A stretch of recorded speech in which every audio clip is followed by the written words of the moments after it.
আর আশ্চর্য, ইমাম মৃত্যুর আগ দিয়া উনি ছাত্রদেরকে পড়াইতে পড়াইতে মরছে।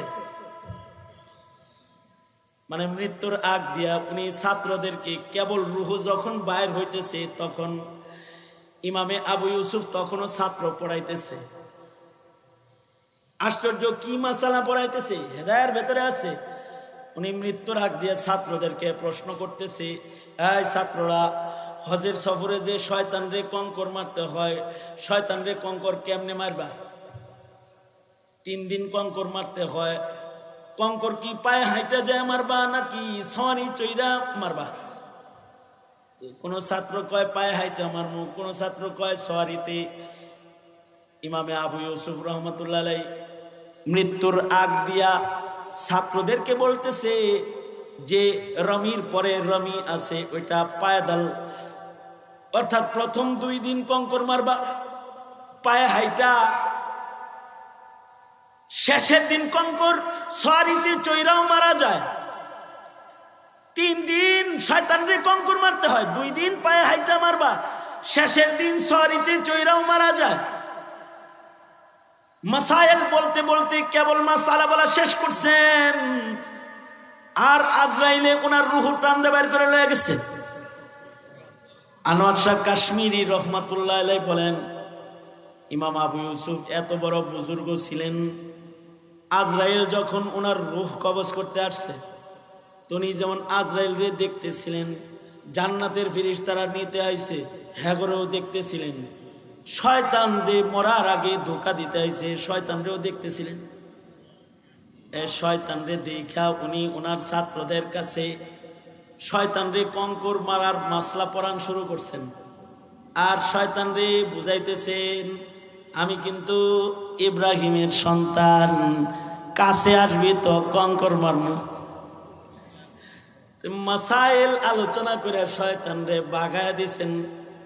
আর হাসতে হাসতে আল্লাহর জান্নাতে চলে গেছেন। আল্লাহ তাআলা কিছু উপকারী কথা আপনাদের কানে পৌঁছায় দেওয়ার তৌফিক দান করেন। আপনারা দোয়া করুন, বলুন আমিন। মানুষের ভিতরে 2 প্রকারের মানুষ আছে। এক প্রকারের মানুষ হলো আল্লাহর পছন্দের, যাদেরকে আল্লাহ তাআলা আল্লাহর জান্নাতে আল্লাহর কাছে জায়গা দান করবেন। আর আরেক প্রকারের মানুষ হলো শয়তানের পছন্দের, যাদেরকে আল্লাহ তাআলা নিকৃষ্ট বাসস্থল দোজখের আগুনের ইন্ধন হিসেবে তাদেরকে আল্লাহ তাআলা ছুঁড়ে ফেলে দিবেন। যাদেরকে আল্লাহ তাআলা আল্লাহর কাছে জায়গা দিবেন, তাদের কিছু ভালো ভালো সিফাত লাগবে, যেই সিফাতগুলো, যে গুণগুলোর কারণে জান্নাতের ভেতরে আল্লাহর কাছে থাকা যাবে। যে সকল গুণের কারণে আল্লাহর কাছে জান্নাতে বান্দা পৌঁছতে পারবে, আল্লাহর কাছে জান্নাতে থাকতে পারবে, ওই সকল কিছু গুণের আলোচনা কোরআনে কারীমে আছে। যাদেরকে আল্লাহ তাআলা মহব্বত করে, তাদের গুণ কোরআন শরীফে বর্ণিত আছে। তার ভেতরে একটা গুণ হলো, যারা জমিনে বেশি বেশি ভালো কাজ করে, নেকির কাজ করে, তাদেরকে আল্লাহ তাআলা পছন্দ করেন এবং নেকির কাজ করনে ওয়ালাকে আল্লাহ তাআলা আল্লাহর জান্নাতে জায়গা দান করবেন। ইন্নাল্লাহা ইউহিব্বুল মুহসিনিন। মাহফিলে বসে রয়েছেন, এটা একটা নেকির কাজ। সুবহানাল্লাহ বলতেছেন, নেকির কাজ। আলহামদুলিল্লাহ বলতেছেন, নেকির কাজ। সাদাকা খায়রাত করতেছেন, নেকির কাজ। আলেমদের চেহারা দেখতেছেন, নেকির কাজ। এই যে এই নেকির কাজ যাদের জীবনে বেশি, তাদের আল্লাহ পছন্দ করেন বেশি। এই কারণেই এই উম্মতের ভেতরে আল্লাহ সবচেয়ে বেশি পছন্দ করেন যাকে, তার নাম হলে হযরত আবু বকর সিদ্দিক রাদিয়াল্লাহু আনহু। উম্মতে মুসলিমা যেটা, এই উম্মতে মুসলিমার ভেতরে আল্লাহর সবচেয়ে পছন্দের বান্দা হলো হযরত আবু বকর সিদ্দিক।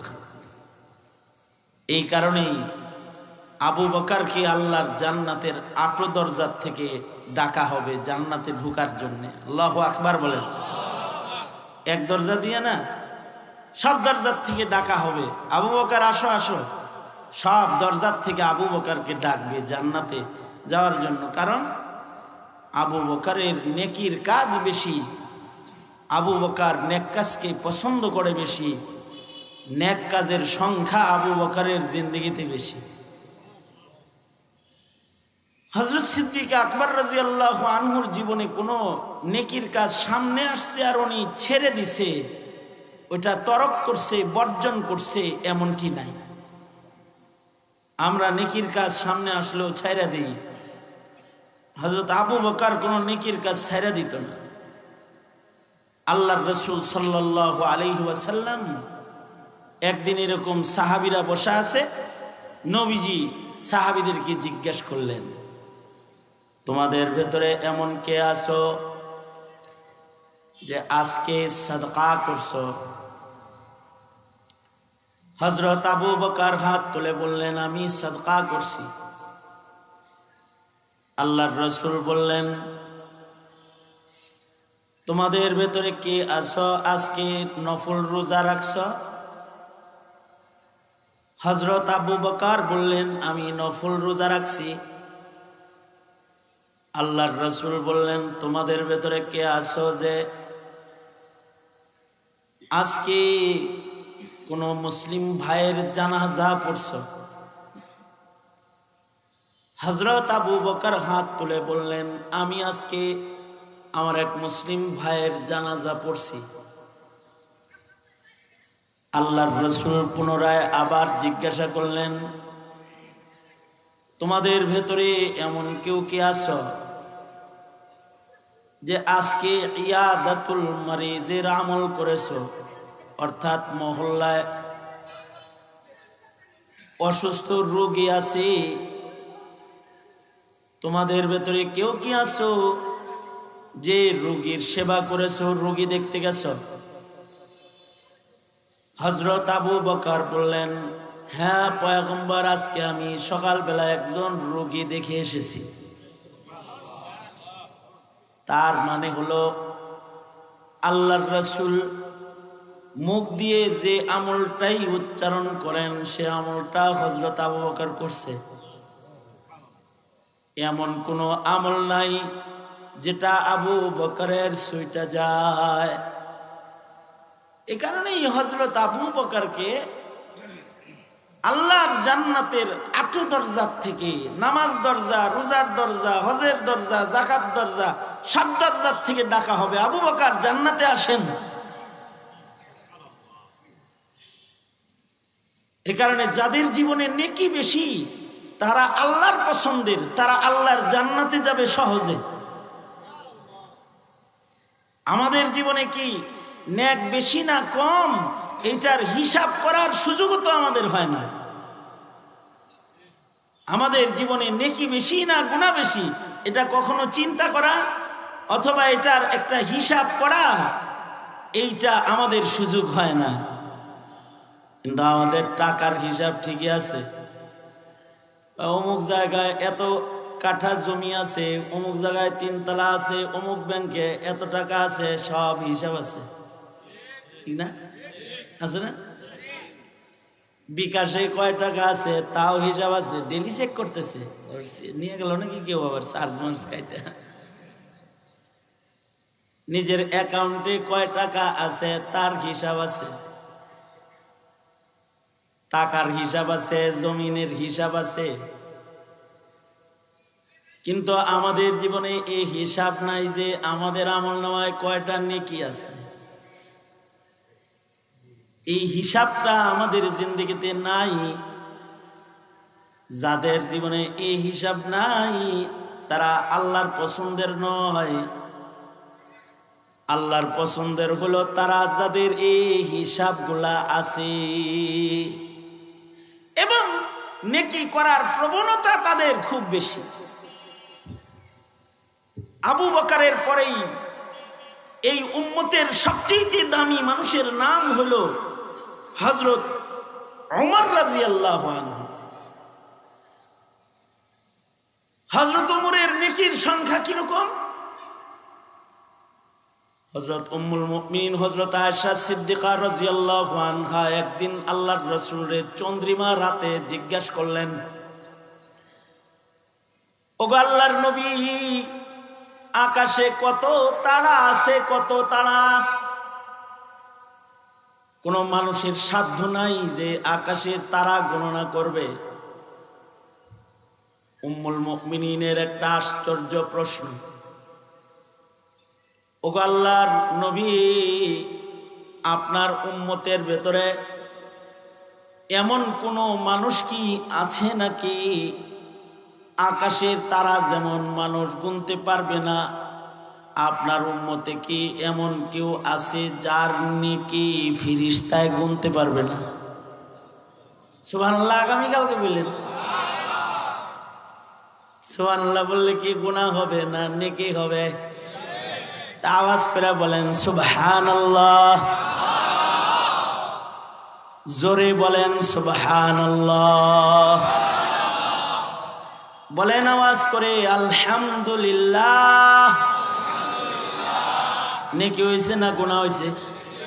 হ্যাঁ, ইয়াকিন আছে তো? তাহলে ইয়াকিন নিয়ে জোরে করে বলেন আলহামদুলিল্লাহ, বলেন লা ইলাহা ইল্লাল্লাহ। কত দামি লা ইলাহা ইল্লাল্লাহ কালিমা বললাম, কত দামি। কেউ যদি সারা জীবনে একবার লা ইলাহা ইল্লাল্লাহ বলে, মুমিনান বিকলবি, বিশ্বাসের সাথে যদি জিন্দেগিতে একবার বলে লা ইলাহা ইল্লাল্লাহ, বলুন লা ইলাহা ইল্লাল্লাহ, লা ইলাহা ইল্লাল্লাহ। আল্লাহর রাসূল বলেন সে জান্নাত তার নামে সাথে সাথে দলিল হয়ে যায়। আজ হোক কাল হোক পরশু হোক সে জান্নাতে ঢুকবেই। কত প্যারা কালিমা, পড়লে তো জান্নাত দলিল হয়। তাই আরেকবার দলিল করেন, দলিলের উপরে দলিল। যত বেশি পড়বেন তত বেশি। জমিনের কিছু কোয়ালিটি আছে না, জিএস আর এস আরো কি আছে না, হ্যাঁ, সিএস বিএস, এগুলো সব রেডিওতে থাকবো। যারা বেশি বেশি পড়বো তাদের সব পর্চা হাজির পাইব। বুঝেন নাই কথাটা? বেবলার মতো চাই হারাইছেন কে? পরেন লা ইলাহা ইল্লাল্লাহ, আরো জোরে করে পড়েন লা ইলাহা ইল্লাল্লাহ, লা ইলাহা ইল্লাল্লাহ, মুহাম্মাদুর রাসূলুল্লাহ। আওয়াজ করে বলেন আল্লাহু আকবার। আরো জোরে, আরো জোরে। আল্লাহু আকবার জোরে বলা সুন্নাত। দেখেন না, ইমাম সাহেব জোরে আল্লাহু আকবার বলে, মুয়াজ্জিন জোরে বলে, মুজাহিদ জোরে বলে আল্লাহু আকবার, আল্লাহু আকবার। আল্লাহু আকবার জোরে বললে আল্লাহ খুশি হয়। আল্লাহু আকবার জোরে বললে শয়তান দূরে যায়। আল্লাহু আকবার জোরে বললে ঈমান বেড়ে যায়। আল্লাহু আকবার জোরে বললে ইসলামের দুশমন ভয় পায়। আর নেকি হয়, নেকি নেকি যত বলবে তত নেক আমল নামায় ঢের জমা হইতে থাকবো। হাসরের মাঠে একটা নেকি কেউ দিবে না, একটাও দিব না। হাদিসে আছে মার কাছে যে বলবে মা একটা নেকি দাও, মা বলবে দুনিয়াতে বিয়া হয় নাই, কারে মা কও?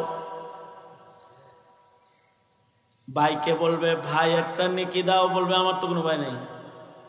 বন্ধু বলবে বন্ধু ওই যে আমি তোমার সেই জিগরি দোস্ত,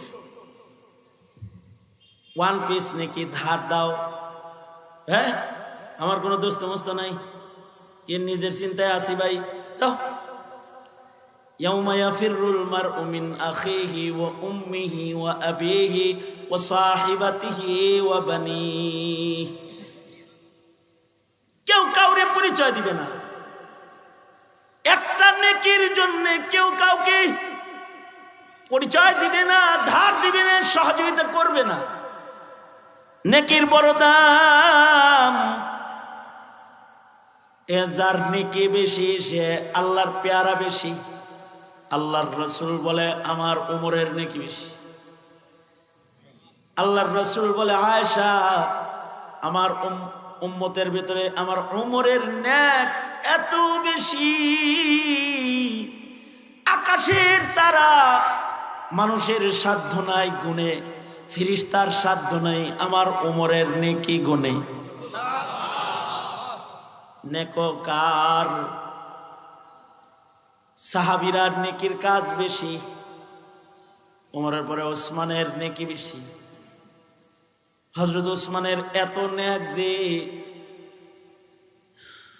এক রাকাতের ভেতরে টোটাল কোরআনে কারীম তিনি খতম করেছেন। কয় রাকাত নামাজে? এক রাকাত নামাজের ভেতরে কোরআন খতম করেছে ওসমান। এ কারণে ওসমানকে আল্লাহ ভালোবাসে, ওসমান রে ফেরেশতারাও ভালোবাসে। আল্লাহর রাসূল বলে ইন্নাল মালায়েকাতা লা তাস্তাহি মিনহু।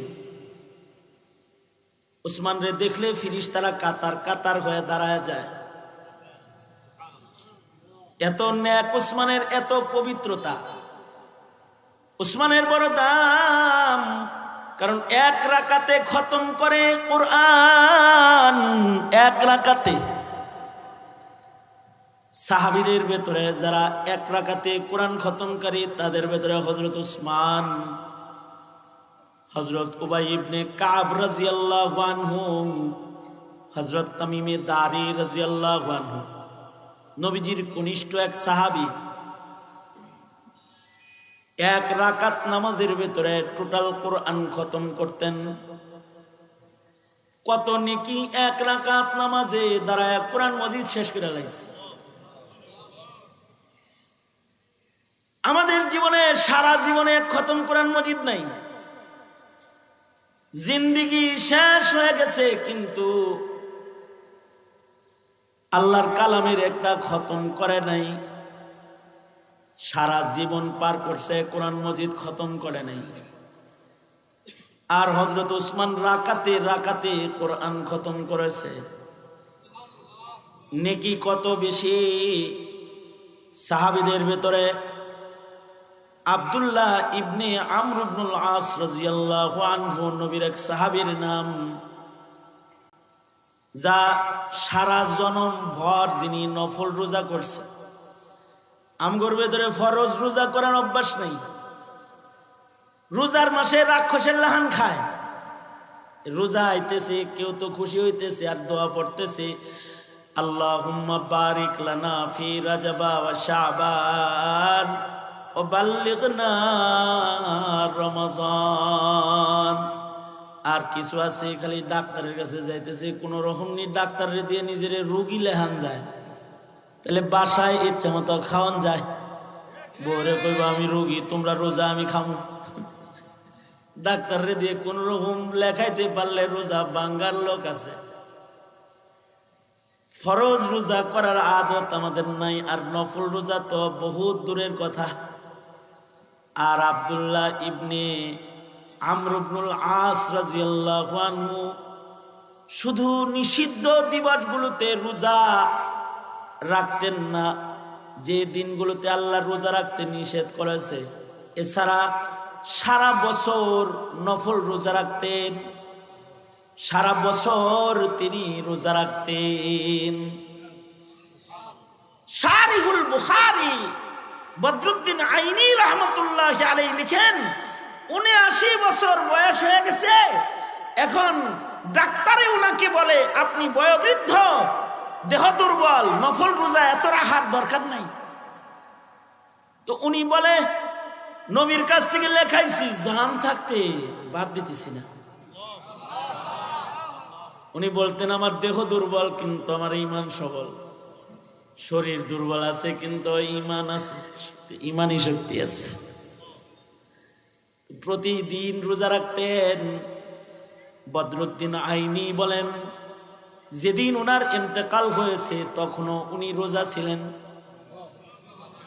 যখন আজরাইল ওনারে নিতে আইছে উনি রোজা, এবং রোজার হালতে মৃত্যুবরণ করেছে। আল্লাহু আকবার, জোরে করে বলেন। রোজার হালতে যে মরল, তার মরণ কত সুন্দর, রোজার হালতে মারা গেছে। নেকির কাজ এত বেশি যে সারা বছর তিনি রোজা রেখেছেন। কিছু কিছু সাহাবী আছে সারা বছর রাত জেগে নামাজ পড়েছেন। আব্দুল্লাহ ইবনে ওমর সারা বছর ফিরিস্তারা লইতে আইছে, চলো চলো উমর আসমানে যাই, ইবনে উমর চলো আকাশে যাই। ফিরিস্তারা ধরে উপরের দিকে উঠাইতেছে। আল্লাহর রাসূল বলেন, ইবনে উমর মানুষ ভালো, কিন্তু রাতের নামাজ যদি পড়তো। নবীজি এই কথা বলার পর থেকে ইবনে উমরের রাতের ঘুম হারাম হয়ে গেছে। এরপরে যতদিন বেঁচে থেকেছেন রাতের বেলায় জানাজায় দাঁড়ায় থাকতেন, নামাজ পড়তেন, সারা রাত নামাজ পড়তেন। আর আমরা হলো সারা রাত টিভি দেখার রোগী, সারা রাত ফেসবুকে থাকার রোগ, অসুস্থ রোগী হয়ে গেছে। সারা রাত ফেসবুক দেখে, সারা রাত টিভি দেখে, সারা রাত ইউটিউব চ্যানেলে বয়ে থাকে, সারা রাত কম্পিউটারের সামনে বয়ে বয়ে হিন্দি ছবি দেখে, আর সারা রাত নামাজ পড়ে, সারা রাত। তাবিঈরাও এরকম, সাহাবীদের ভিতরে যেমন আমল বেশি, তাবিঈদের ভিতরেও আমল বেশি। যেমন আব্দুল্লাহ ইবনুল মুবারক আমিরুল মুমিনিন ফিল হাদিস, আমিরুল মুমিনিন ফিল হাদিস, হাদিস শাস্ত্রে তিনি আমিরুল মুমিনিন, বড় আলেমের নাম। সারা রাত দাঁড়ায় দাঁড়ায় নামাজ পড়তো। এশার নামাজ পড়ে যায় নামাজে দাঁড়ায় তো ফজর পর্যন্ত নামাজ পড়তো। যেমন আমাদের ইমামে আজম আবু হানিফা রাহমাতুল্লাহি আলাইহি 55 বার হজ্জে বাইতুল্লাহ করেছেন, 55 বার। সুদীর্ঘ 40 বছর পর্যন্ত এশার ওযু দিয়া ফজরের নামাজ পড়েছেন। ইমামে আজম আবু হানিফা রাহমাতুল্লাহি আলাইহি 40 বছর পর্যন্ত এশার ওযু দিয়া ফজর পড়ছে, 40 বছর।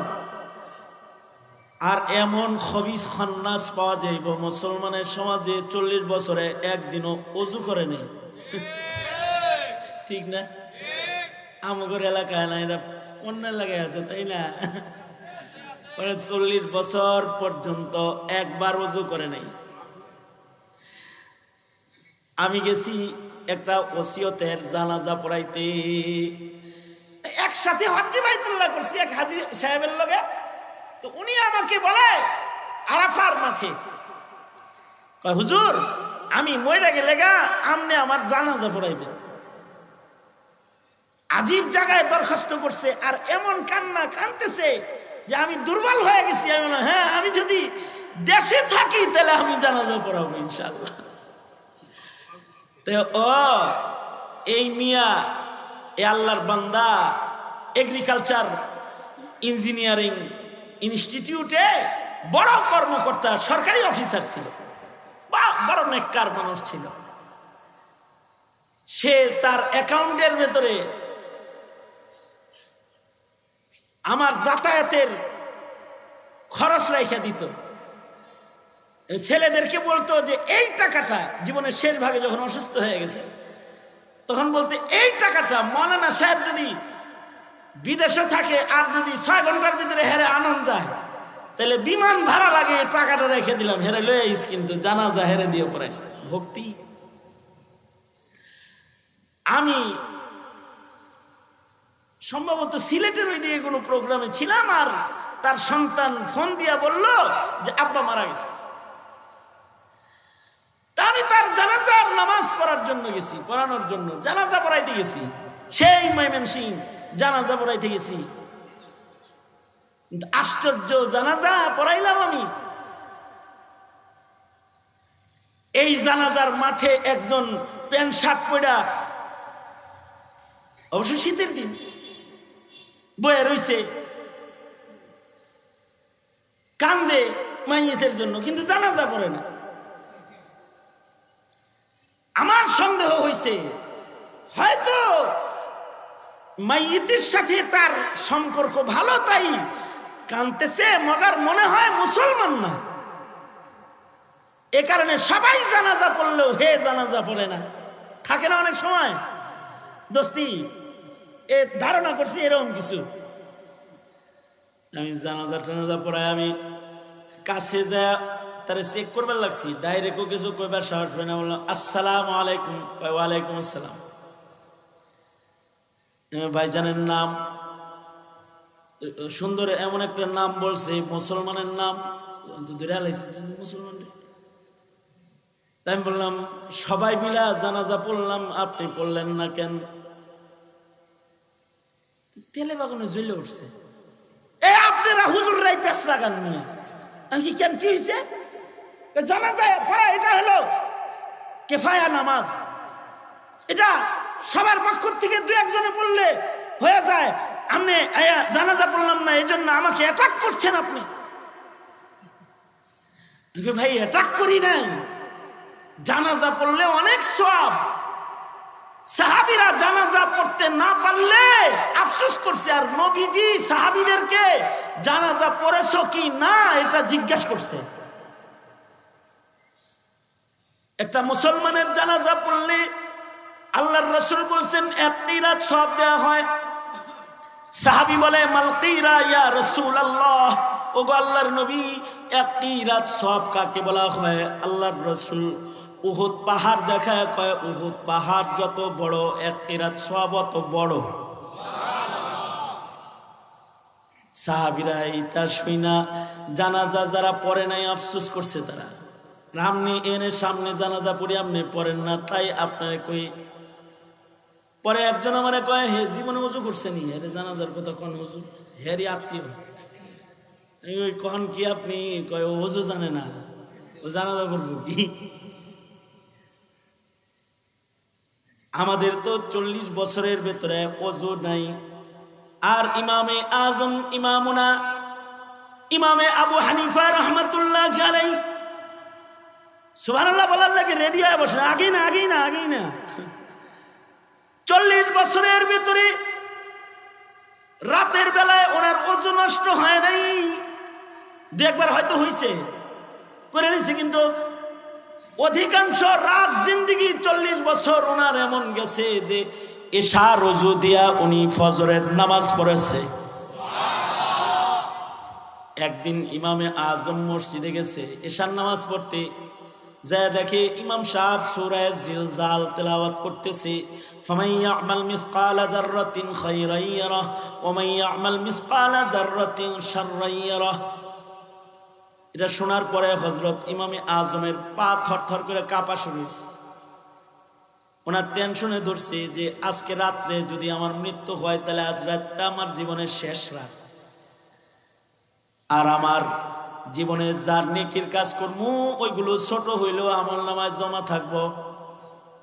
বাস ইমামে আজম আবু হানিফা রাহমাতুল্লাহ আলাইহি ওই দিন রাতের বেলায় এশার নামাজ পড়ে আর বাড়ি যায় না, নামাজ বিছায়া কিবলামুখী হয়ে উনি দাঁড়ায় গেছে। মসজিদের ইমাম মুয়াজ্জিনরা বুঝা ফেলাইছে ইমাম আজকে সারা রাত নামাজ পড়বে, কারণ মাঝে মধ্যে এরকম পড়ে। তো মুয়াজ্জিন দরজা চাপায়া দিয়া বাড়ি চলে গেছে। ফজরের সময় মুয়াজ্জিন ফজরের আজান দেওয়ার জন্য মসজিদে আসছে। আয়েশা মসজিদে আয়েশা দরজাটা খুইলাই দেখে ইমামুনা ইমামুদ দুনিয়া ইমামে আজম আবু হানিফা এখনো এশার পরে যেমন তাকে জায়নামাজে দাঁড়ানো দেখে গেছে, ফজরের সময় আয়েশা দেখে ইমামে আজম ওইভাবেই দাঁড়ায় রয়েছে আর কোরআন মজিদের তেলাওয়াত করতেছে। আর ওনার কণ্ঠে উচ্চারিত হইতেছে আম্মা পারা, অর্থাৎ কোরআন শরীফের শেষ পারা উনি তেলাওয়াত করতেছে। তার মানে হলো এই 2 রাকাত নামাজের ভেতরে জায়নামাজে দাঁড়ায়া উনি টোটাল কোরআন মসজিদের ভেতরে খতম করে ফেলেছে।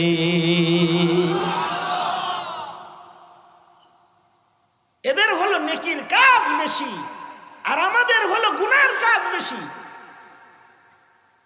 হানাফি মাযহাবে ছাত্রের সংখ্যা ১৬ লাখ, আজীব ইত্তেফাক। নবীর সংখ্যা ১৬ লাখ, সাহাবীর সংখ্যা ১৬ লাখ, তাবিঈর সংখ্যা ১৬ লাখ, তাবিঈ বড় আলেম ১৬ লাখ। আর ইমামে আজম আবু হানিফার ছাত্রর সংখ্যাই ১৬ লাখ। কত বড় আলেম হইলে তার ছাত্র হয় লক্ষ লক্ষ। ১৬ লাখ বড় বড় ইমাম ছাত্র ওনার ছিলেন। এই ইমামে আজম আবু হানিফা রহমতুল্লাহ আলাইহির ১৬ লক্ষ ছাত্রর ভেতরে সবচেয়ে বয়োবৃদ্ধ ছাত্র, যোগ্য বুজুর্গ ছাত্র ইমামে আবু ইউসুফ রহমতুল্লাহ আলাইহি। এই ইমামে আবু ইউসুফ রহমতুল্লাহ আলাইহি উনি প্রতিদিন ২০০ রাকাত করে নফল নামাজ পড়তেন ডেইলি। সুবহানাল্লাহ। আগামীকালকে বললেন, আরেকটু আস্তে করে বলেন, আরেকটু আস্তে বলেন, আরেকটু আস্তে করে বলেন। কয় রাকাত পড়ছে? কি মাসে না ডেইলি? ডেইলি ডেইলি প্রতিদিন ২০০ রাকাত করে নফল নামাজ পড়তেন। আর সপ্তাহে একদিন কোরআন মজিদ পড়তেন, খতম করতেন, এক খতম। আর প্রতিদিন ১২,০০০ বার বিসমিল্লাহ বলতেন। উনি আমেলে বিসমিল্লাহ ছিলেন। তার মানে কি ওনার কোনো কাম কাজ ছিল না তো, তাই খালি এগুলা করতো? ঠিক না? কাম ছিল না তো। উনি হারুনুর রশিদের জমানায় কাজিউল কুজাত ছিলেন, প্রধান বিচারপতি, চিফ জাস্টিস ছিলেন। আর হাজার হাজার ছাত্রদেরকে উনি দর্শ প্রদান করতেন, প্রতিদিন ছাত্র পড়াইতেন। এ কারণে ওনার মৃত্যুর সময় ওনার চতুর্দিক দিয়া ছাত্ররা বসা ছিল। ছাত্র এত বেশি যে মরার সময় চতুর্দিকে ছাত্র আছে। আর আশ্চর্য, ইমাম মৃত্যুর আগ দিয়া উনি ছাত্রদেরকে পড়াইতে পড়াইতে মরছে। মানে মৃত্যুর আগ দিয়া উনি ছাত্রদেরকে, কেবল রুহ যখন বাইর হইতেছে তখন ইমামে আবু ইউসুফ তখনও ছাত্র পড়াইতেছে। আশ্চর্য, কি মাসালা পড়াইতেছে? হেদায়ের ভেতরে আছে। উনি মৃত্যুর আগ দিয়ে ছাত্রদেরকে প্রশ্ন করতেছে, এই ছাত্ররা, হজের সফরে যে শয়তান রে কঙ্কর মারতে হয়, শয়তান রে কঙ্কর কেমনে মারবা? ৩ দিন কঙ্কর মারতে হয়। কঙ্কর কি পায়ে হাইটা যায় মারবা নাকি সনি চইরা মারবা? কোন ছাত্র কয় পায়ে হাইটা মারমু, কোন ছাত্র কয় সওয়ারিতে। ইমামে আবু ইউসুফ রহমতুল্লাহ আলাইহি মৃত্যুর আগ দিয়া ছাত্রদেরকে বলতেছে যে রমির পরে রমি আছে, ওইটা পায়দাল, অর্থাৎ প্রথম 2 দিন কঙ্কর মারবা পায়ে হাইটা, শেষের দিন কঙ্কর সওয়ারিতে চইরাও মারা যায়। 3 দিন শয়তানরে কঙ্কর মারতে হয়, 2 দিন পায়ে হাইটা মারবা, শেষের দিন সওয়ারিতে চইরাও মারা যায়। মাসাইল বলতে বলতে কেবল মাসালা বলা শেষ করছেন, আর আজরাইলে ওনার রূহ টান দিয়ে বের করে লয়ে গেছে। আনোয়ার শাহ কাশ্মীরি রহমাতুল্লাহ আলাইহি বলেন, ইমাম আবু ইউসুফ এত বড় বুজুর্গ ছিলেন, আজরাইল যখন ওনার রূহ কবজ করতে আসছে, তিনি যেমন আজরাইল রে দেখতেছিলেন, জান্নাতের ফেরেশতারা নিতে আইছে হ্যাগরেও দেখতেছিলেন, শয়তান যে মরার আগে ধোঁকা দিতে আইছে শয়তানরেও দেখতেছিলেন। শয়তানরে দেখা উনি ওনার ছাত্রদের কাছে শয়তানরে কঙ্কর মারার মাসলা পড়ান শুরু করছেন। আর শয়তানরে বুঝাইতেছেন, আমি কিন্তু ইব্রাহিমের সন্তান, কাছে আসবি তো কঙ্কর মারমু। মাসাইল আলোচনা করে শয়তানরে বাগায় দিছেন। আর হাসতে হাসতে আল্লাহর জান্নাতে চলে গেছেন। নেককার, নেকির কাজ জীবনে বেশি। আপনারা মনে মনে ভাবতে পারেন, হুজুর এত কঠিন কঠিন নেকির কথা বলতেছেন, সহজ কিছু বলতে পারেন না? তাহলে সহজ শুনেন। মুজাদ্দিদ আল-ফিসানি রহমতুল্লাহ আলাইহি জমানার এক বড় বুজুর্গের নাম। তিনি প্রতিদিন 1000 বার সূরা ইখলাস পড়তেন। কতবার? সূরা ইখলাস পারে না এমন কোন মুসলমান নাই, কিন্তু সূরা ইখলাস পড়ার আদত নাই। অথচ একবার সূরা ইখলাস পড়তে কিন্তু ওযু করা লাগবে না। আবার ইকো দিছো না? হ্যাঁ, এই মাইকলা ইকো দেওয়া নাই, ঘুমাও কেন? ওয়াজু না?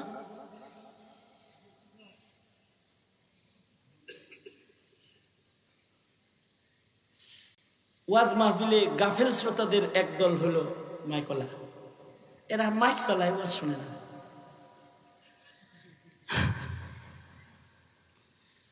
এই সূরা ইখলাস মুখস্থ যদি কেউ পড়ে ওযু করা লাগবে? বলেন, ওযু করা লাগবে? 1000 বার যদি সূরা ইখলাস পড়ে তাহলে কিরকম নেকির আন্দাজটা করেন।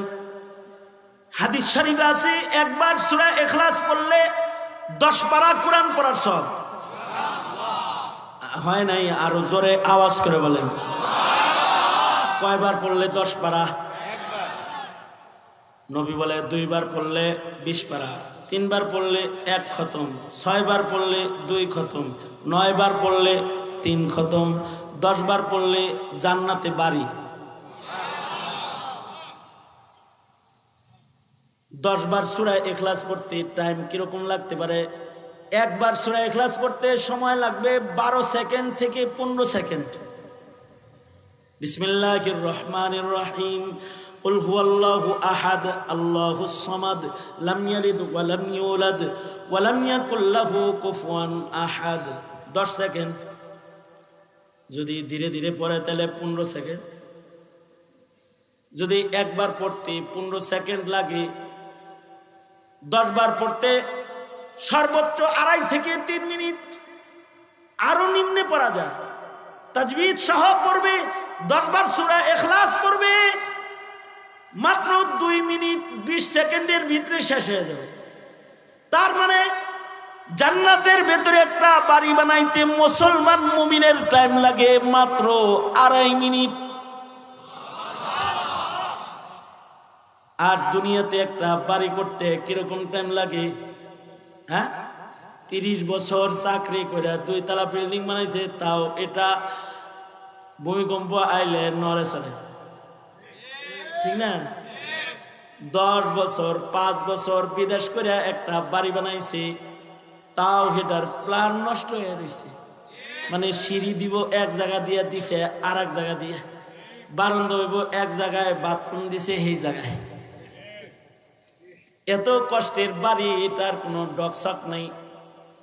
কিন্তু মাত্র 2.5 মিনিট যদি, হায়াতের 2.5 মিনিট যদি আল্লাহর কোরআনের সাথে কেউ থাকে, তাও ধইরা না, খুললে না, ওযু করে না, মুখস্থ কেবলামুখী হয়ে না, ল্যাপের নিচে শুয়া মনে করেন শীতের দিন মাথা বাইর করতে পারতেছে না, ল্যাপ দিয়ে মাথা যাইতে ধরছে, এর ভিতরে বয়ে 2.5 মিনিট পড়ছে শুয়া সূরাতুল ইখলাস। তো আল্লাহর রাসূল বলেন 10 বার সূরা ইখলাস পড়বে তো আমল নামায় নেকি তো হবে তো আল্লাহ তাআলা জান্নাতের ভেতরে একটা রাজপ্রাসাদ তার জন্য নির্মাণ করবে। আজ থেকে সূরা ইখলাস পড়বেন বেশি বেশি। এই ঠিক আছে তো? হ্যাঁ, কারা কারা পড়বেন হাত তোলেন। ওয়াদা প্রতিদিন সূরা, এই শুনেন, হাত নামান, আরেকটা ওয়াজ শুনেন। সূরা ইখলাস পড়লে লাভ কি? সূরা ইখলাস পড়লে জান্নাতে তো বাড়ি হবে। দুনিয়াতে কারণ আল্লাহর সাথে সূরা ইখলাস পড়লে দেখাও হয়ে যায়। শেখ ইউনুস রহমতুল্লাহ আলাইহি এক বুজুর্গ ছিলেন, শেখ জাকারিয়া রহমতুল্লাহ আলাইহির খলিফা ছিলেন। উনি সূরা ইখলাস পড়ে ঘুমাইতেন। উনি জীবনের শেষ ভাগে বলেন, আলহামদুলিল্লাহ, আল্লাহ তাআলা আমাকে স্বপ্ন যোগে আল্লাহর সাথে 2 বার দেখা করাইছে। ইমামে আহমদ বিন হাম্বল রহমাতুল্লাহ আলাইহি আশিকে কুরআন, ইমামে আহমদ বিন হাম্বল রহমাতুল্লাহ আলাইহি 100 বার আল্লাহকে স্বপ্নে দেখেছেন। যারা ইখলাস বেশি পড়ে তাদের লগে আল্লাহর লগে খাতির হয়, আর যারা দরুদ বেশি পড়ে তাদের সাথে নবীর লগে খাতির হয়। সহজ আমল করেন, সহজ আমল, সূরা ইখলাস পড়েন, দরুদ শরীফ পড়েন। দরুদ শরীফ খালি জিলাপি হইলে পড়ে, ঠিক না? মিষ্টি আর জিলাপি হইলে দরুদের ধুম পড়ে, এছাড়া দরুদ পড়বার চায় না। কিন্তু আমাদের আকাবির বুজুর্গরা প্রতিদিন দরুদ পড়েছে, দরুদের আমল প্রতিদিন করা। খাজা কুতবুদ্দিন বখতিয়ার কাকি রহমাতুল্লাহ আলাইহি প্রতিদিন দরুদ পড়তেন। একদিন দরুদ পড়া ছুইটা গেছে তো আল্লাহর রাসূল আয়েশা কয়, কুতবুদ্দিন দরুদ পড়লা না যে, গেল না যে দরুদ শরীফ আমার কবরে। নবীজি স্বপ্নে দেখা করতে আয়া পড়ছে। এগুলো হলো নেকিকার, নেককার, নেক কাজ করব ইনশাআল্লাহ। বলেন ইনশাআল্লাহ। এই যে এতক্ষণ যে নেকির কথা বললাম, যদি এগুলো শোনার পরে আপনাদের কারোর হৃদয়ে এই আফসোস হয়ে থাকে, হায় রে আগের যুগের মানুষ কত নেকি করছে, কিন্তু আমি নাদান, 50 বছর বয়স হয়ে গেছি, এখনো পর্যন্ত 5 ওয়াক্ত নামাজ ঠিক মতো পড়ি না। 60 বছর হয়ে গেছে, এখনো তাহাজ্জুদ পড়ি না। 70 বছর বয়স হয়ে গেছি, রোজার হেফাজত করি না। 40 বছর বয়স হয়ে গেছে, এখনো পর্যন্ত কোরআন পড়া জানি না। 30 বছর বয়স হয়ে গেছে, এখনো শুদ্ধ করে 2 রাকাত নামাজ আদায় করতে পারি না। যদি এমন কোনো আফসোস কারোর হৃদয়ে আইসা থাকে, তাহলে আপনার জন্য আরেকটা সুখবর আছে। এখন যদি কেউ আফসোস সহ মুখ দিয়া খালি উচ্চারণ করতে পারেন, আস্তাগফিরুল্লাহ, ওগো আল্লাহ আমি তো ভুল করছি, হায়াতের সময় নষ্ট করেছি, তুমি আমাকে ক্ষমা করে দাও। তবে আপনার সুখবর হলো, যারা তওবা করবে, ইন্নাল্লাহা ইউহিব্বুত তাওয়াবিন, যারা তওবা করে আল্লাহ তাআলা তাদেরকেও পছন্দ করে। যারা তওবা করে আল্লাহ তাদেরকেও জান্নাত দান করে। আল্লাহু আকবার। যারা তওবা করে তাদেরকেও আল্লাহ তাআলা জান্নাত দান করে। যারা তওবা করে তাদের পিছনের জিন্দেগীর সব গুনাহ আসমানের মালিক আল্লাহ মাফ করে। গুনাহকে নেকির দ্বারায় পাল্টায়া আমল নামায় জমা করে। যদি কেউ তওবা করে, মুসা আলাইহিস সালাতু ওয়াস সালাম, উনাকে আল্লাহ তাআলা একদিন ডেকে বললেন, মুসা যাও, অমুক মরুভূমিতে আমার এক পেয়ারা বান্দা মারা গেছে, তোমার দায়িত্ব হলো তুমি তার জানাজা পড়াবা এবং তুমি তার দাফনে অংশগ্রহণ করবা। তাকে নিয়া এলাকায় আসবা আর ঘোষণা দিবা, যারা আমার এই প্রিয়র জানাজা পড়বে তাদের পেছনের জীবনের সব গুনাহ মাফ। আল্লাহ তাআলা কখনো কখনো প্রিয় বান্দা দিয়া প্রিয়দের জানাজা পড়ায়। মানুষ যত ভালো হয় তার জানাজার ইমাম তত ভালো হয়। ওলি বুজুর্গের জানাজায় নেককারের সংখ্যা বেশি হয়, আর মানুষ যত খারাপ হয় জানাজার ইমাম তত খারাপ হয়। হ্যাঁ, শাহবাগে কিছু জানাজা হয়েছে, ইমাম গুলা কি মর্মান্তিক ইমাম। আর কিছু জানাজা আপনারা দেখেছেন, জানাজার ইমাম গুলো বড় শানওয়ালা ইমাম। হাফিজি হুজুরের জানাজার ইমাম, মুফতি আমিনী রহমাতুল্লাহ আলাইহির জানাজা, শেখ বালিয়া শেখ কাতিয়া নুরুদ্দিন গওহরপুরীর জানাজা, শেখুল ইসলাম আল্লামা আহমদ শফির জানাজা, শেখুল হাদিস আল্লামা আজিজুল হকের জানাজা। দামি জানাজা। জীবনে কিছু কামনা থাকতে হয় যে আমার জানাজা যেন একটা ভালো মানুষে পড়ে। কুতুবউদ্দিন বখতিয়ার কাকি রহমতুল্লাহ আলাইহি উনি বলতেন, আমার জানাজা এমন মানুষ দিয়ে পড়াবা যার জীবনে তাহাজ্জুদ কাজা নাই, যার জীবনে তাকবীরউলা কাজা নাই, যার জীবনে চোখের গুনাহ হয় নাই, যার জীবনে তাহাজ্জুদ কাজা হয় নাই, যার জীবনে আসরের সুন্নত কাজা হয় নাই, এমন লোক দিয়ে জানাজা পড়াইবা। তৎকালীন সময়ের বুজুর্গ এক আল্লাহওয়ালা শাসক ছিলেন শামসুদ্দিন আলতামাস রহমতুল্লাহ আলাইহি, যার জীবনে তাকবীরউলা ছুটে নেই, যার জীবনে তাহাজ্জুদ কাজা নাই, উনি জানাজার নামাজের ইমামতি করলেন।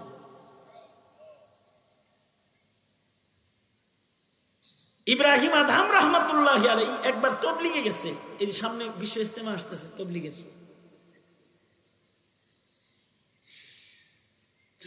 2, 3, 4 বিশ্ব ইজতেমা মনে থাকবে? কয় তারিখ? 2, 3, 4 ফেব্রুয়ারি বিশ্ব ইজতেমা। সারা দুনিয়ার দাওয়াতি কাজ যারা করে সব একত্রিত হবে তুরাগ নদীর তীরে। আল্লাহু আকবার বলেন। মুসলমানের বৃহত্তর এক জমায়েত বাংলাদেশে হবে। ইব্রাহিম আদহাম রহমতুল্লাহ একবার তবলিগে গেছে, দাওয়াত দেওয়ার জন্য এক মহল্লায় গেছে। যা দেখে সুন্দর একটা মহল্লা, মহল্লার ভেতরে সুন্দর একটা মসজিদ আছে। আপনাদের মহল্লায় সুন্দর সুন্দর মসজিদ আছে। আশ্চর্য ঘটনা হলো, ইব্রাহিম আদহাম ওই মসজিদে দাওয়াতের কাজ করে। আর শীতের দিন ইব্রাহিম আদহাম দেখে একটা লোক আছে, সন্ধ্যাবেলায় ফজরের সময় মসজিদের সামনে সে পানি গরম করে আর আল্লাহর বান্দা যারা নামাজে আসে তাদেরকে গরম পানি দিয়ে ওযু করায়। সুবহানাল্লাহ বলেন। অনেক গরম পানি করতেছে। আমাদের দেশে এত দরদি নাই, কিন্তু আমি বহির্বিশ্বে পাইছি এমন মসজিদ যেখানে গরম পানির ব্যবস্থাপনা নাই। ফ্লাক্স ভর্তি করে বাসার থেকে গরম পানি আইনা পাশে একজন বসে রয়েছে, তো ওযু করার জন্য গরম পানি দেয়, যে গরম পানি দিয়ে ওযু করো। তা আল্লাহর বান্দা মসজিদের সামনে পানি গরম করে আর আল্লাহর বান্দাদেরকে গরম পানি দিয়ে ওযু করায়। প্রতিদিনই এ আমল করে। ইব্রাহিম আদহাম ঘটনা দেখলেন, তাকে যা জিজ্ঞেস করলেন, এ আল্লাহর বান্দা, তোমাকে কি এই কাজের জন্য বিনিময় দেয় নাকি নিজের থেকেই করো? আমি একটা বদকার মানুষ, আমার আমল নাই। একটা নেক আমলওয়ালা মানুষদেরকে আমি বসে বসে ওযু করাই। বান্দারা আমার গরম পানির ওযু করে তারা নামাজ পড়ে। আল্লাহ যদি এর বরকতে আমারে কিছু দেয়, এটা আমার একটা আমল। ইব্রাহিম আদহাম তাকে বললেন। ইব্রাহিম আদহামের মনের খাহেশ হইল, বাদশা মানুষ তো মনের খাহেশ হইল এই লোকটার খেদমত করবে। তো তাকে জিজ্ঞাসা করলেন, এই আল্লাহর বান্দা, তোমার কি মনের কোনো খাহেশ আছে? তোমার মনের কি কোনো চাওয়া আছে নি যেটা আমি পূরণ করতে পারি? লোকটা কয়, আমি অসুস্থ রোগী মানুষ, শহরে যাওয়ার ক্ষমতা আমার নাই, তবে আমার 2টা চাওয়া আছে। ওই চাওয়া তুমি পূরণ করতে পারবা না? বলেন না আপনার কি চাওয়া, যদি পারি। আরে পারবা না? না, বলেন না কি চাওয়া। আমি দীর্ঘদিন ধরে আল্লাহর কাছে দোয়া করতেছি, ওগো আল্লাহ, জমানার ওই ভালো মানুষ, ওলি পেয়ারা বুজুর্গ, যিনি বলখের বাদশাহী ছেড়ে তোমার গোলাম হওয়ার জন্য জায়নামাজকে নিজের ঠিকানা বানাইছে, ইব্রাহিম আদহাম, ওগো আল্লাহ, মরার আগে একবার হলেও তুমি আমাকে ইব্রাহিমের মোলাকাত করাইও। তুমি আমার ইব্রাহিম দেখাইতে পারবানি? ইব্রাহিম আদহাম কেঁদে দিয়েছে। আর ইব্রাহিম আদহাম মনে মনে ভাবতেছে, হায় আল্লাহ, মরুভূমি পার করে এই এলাকায় বুঝে আনছো হের লগে দেখা করাইতে। ইব্রাহিম আদহাম বলে, ওগো আল্লাহর বান্দা, আপনার দীর্ঘদিনের একটা আশা তো পুরা হয়ে গেছে গা। কারণ ইব্রাহিম আদহাম, আমি বলখের বাদশাহ। আগের জমানার মানুষরা এরকম নিজের নাম গোপন কইরা মানুষের সাথে কথোপকথন করতেন। যেমন হযরত উমর নিজের নাম গোপন কইরা মানুষের খেদমত করতেন। এক বুড়ি মহিলারে নিজের নাম গোপন করে হযরত উমর প্রতিদিন খাবার পৌঁছাইতেন। বুড়ি একদিন হযরত উমর রে বলতেছে, এই ছেলে, তুই কত ভালো রে, প্রতিদিন আমাকে তুই খাবার পৌঁছাস, আমি কেমন আছি আমার খোঁজ খবর তুমি লও। কোনোদিন উমর আইলো না, খলিফারে আইতে দেখলাম না। কে যে উমর রে খলিফা বানাইছিল? তোর এই যদি খলিফা বানাইতো তাহলে এলাকার মানুষের খেদমত বেশি হইত। উমর আমার খবর নিল না। হযরত উমর বলে, মাগো, যে কথাটা এখন বললেন এই কথাটা আল্লাহর কাছে বললেন না, কারণ আপনার সামনে যিনি দাঁড়ায় আছে তার নামই উমর। ইব্রাহিম আদহাম বলে, আল্লাহর বান্দা কান্দো না, আমার নাম ইব্রাহিম আদহাম। আল্লাহু আকবার, আমার নাম ইব্রাহিম আদহাম। তোমার একটা আশা তো পুরা হইল, ইব্রাহিম দেখলে তোমার আর কি আশা? লোকটার সাথে সাথে ইব্রাহিমের কোলে শুয়ে পড়ে কাত হয়ে বলে, আমার দ্বিতীয় আশা আমার মাওলারে বলতেছি, মাওলা, আমি না তোমার কাছে আর একটা আরজু করছিলাম, ইব্রাহিম যেন আমার জানাজার নামাজ পড়ায়। এই কথা বলে এই লোকটা মুখ দিয়ে উচ্চারণ করলো, লা ইলাহা ইল্লাল্লাহ মুহাম্মাদুর রাসূলুল্লাহ। আর সাথে সাথে তার প্রাণ পাখিটা বাইরে হয়ে গেল। ইব্রাহিম আদহাম তার জানাজার নামাজ পড়াইলেন। নেককার বান্দার জানাজা চাওয়া অথবা নেককারের জানাজা পাওয়া, এটা একটা কপালের ব্যাপার। আল্লাহ তাআলা মুসা নবীকে বলে, মুসা যাও, তুমি নবী হইয়া আমার বান্দার জানাজা পড়াইবা। আর এলাকাবাসীরে বলবা, কেউ যদি আমার বান্দার জানাজা পড়ে তার পেছনের জীবনের সব গুনাহ মাফ। পয়গম্বর নিজের হাতে গোসল দিলেন, মরুভূমির থেকে লাশ লয়ে আসলেন, এলাকায় সকলকে বললেন, কেউ যদি এর জানাজা পড়ো তোমাদের গুনাহ মাফ হয়ে যাবে। লোকের ভিড় পড়ে গেছে জানাজা পড়ার জন্য। লোকজন এসে কয়, ওগো পয়গম্বর, যার জানাজা পড়ে আমাদের গুনাহ মাফ হইব, তারে কি এক নজর আমরা দেখতে পারি না?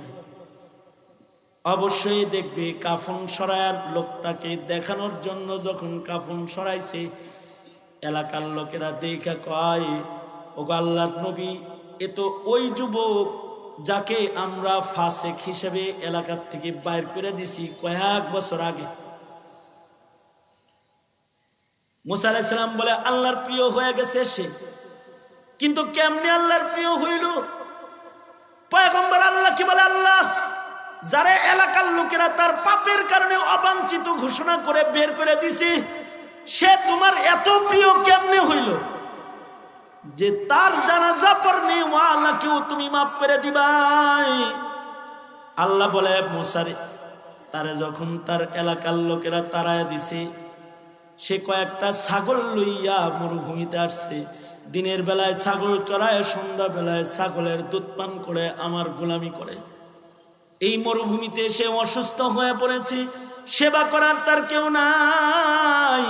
মৃত্যুর দুয়ারে যখন পৌঁছে গেছে, আমার বান্দাটা আমারে কয়, আল্লাহ, ডান দিকে চায় দেখলাম আমার কেউ নাই, বাম দিকে চায় দেখলাম আমার কেউ নাই, সামনে আমার কেউ নাই, পিছনে আমার কেউ নাই। ওগো আল্লাহ, এখন দেখি তুমি ছাড়া আমার তো আর কেউ নাই। আল্লাহ, ওগো আল্লাহ, এলাকার মানুষ আমাকে তাড়ায় দিছে, তাও তো জংলায় মাঠে মরুভূমিতে আমার জায়গা হইছে, কিন্তু তুমি যদি তাড়ায় দাও তাহলে তো দোজক ছাড়া কোনো উপায় নাই। ওগো আল্লাহ, আমি দুর্বল বান্দা, আমি বুঝছি আমার গুনাহ বেশি, সবাই আমাকে তাড়ায় দিলেও আমি তওবা করতেছি, তুমি না তওবাকারী বান্দাকে তাড়াও না গো আল্লাহ। আমার বান্দাটা আমার কাছে তওবা করেছে, তার তওবার বরকতে তার পেছনের গুনাহ আমি মাফ করে আমার প্রিয়র দপ্তরে তার নাম উঠায় ফেলেছি, এবং আমার এই প্রিয়র জানাজা যারা পড়বে তাদের জন্যও আমার প্রিয় হওয়ার দরজা খুলে দিয়েছি। ইন্নাল্লাহা ইউহিব্বুত তাওয়াবিন ওয়া ইউহিব্বুল মুতাতাহহিরিন। তোমরা যুবকেরা যদি বুঝা থাকো যে তুমি নামাজ পড়ো না গুনাহ করছো, তুমি ধর্ম মানো না গুনাহ করছো, তোমার অপরাধ হইছে, এটা যদি আজকে তুমি বুঝো, আর যদি তুমি তওবা করো, তাহলে তওবাকারী বান্দাকে আসমানের মালিক আল্লাহ তাআলা পছন্দ করে। এরা আসুন সকলে মিলে তওবা করি, আল্লাহ যেন আমাদের জিন্দেগির গুনাহ মাফ করে দেয়। আস্তাগফিরুল্লাহ রাব্বি মিন কুল্লি যামবি ওয়া আতুবু ইলাইহি লা হাওলা ওয়ালা কুওয়াতা ইল্লা বিল্লাহিল আলিয়্যিল আযীম।